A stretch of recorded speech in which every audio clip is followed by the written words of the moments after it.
Crime બ્રાન્ચને મળેલ ગુપ્ત માહિતી મુજબ નવસારી જિલ્લાના ડાભેલ ગામમાં છુપાયેલા સલમાન લસ્સીની ધરપકડ માટે પોલીસ ટીમે છાપો માર્યો।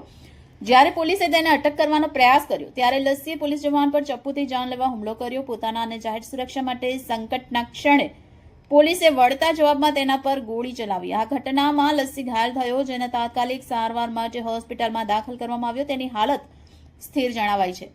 સલમાન લસ્સી સુરત પોલીસ માટે માથાભારે આરોપીઓમાંનો એક હતો। તેના પર ડિંડોલી, લિંબાયત અને ભેસ્તાન વિસ્તારોમાં હત્યા, લૂંટ, મારામારી સહિત 15થી વધુ ગંભીર ગુનાનો આરોપ છે।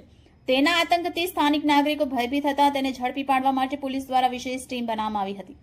ક્રાઇમ બ્રાન્ચના ડીસીપી ભાવેશ રૂસે આ કાર્યવાહીમાં સામેલ ટીમની પ્રશંસા કરી અને કહ્યું કે ગુનાઓના સંડોવાયેલા બાકીના આરોપીઓને પણ ટૂંક સમયમાં ઝડપી પાડવામાં આવશે।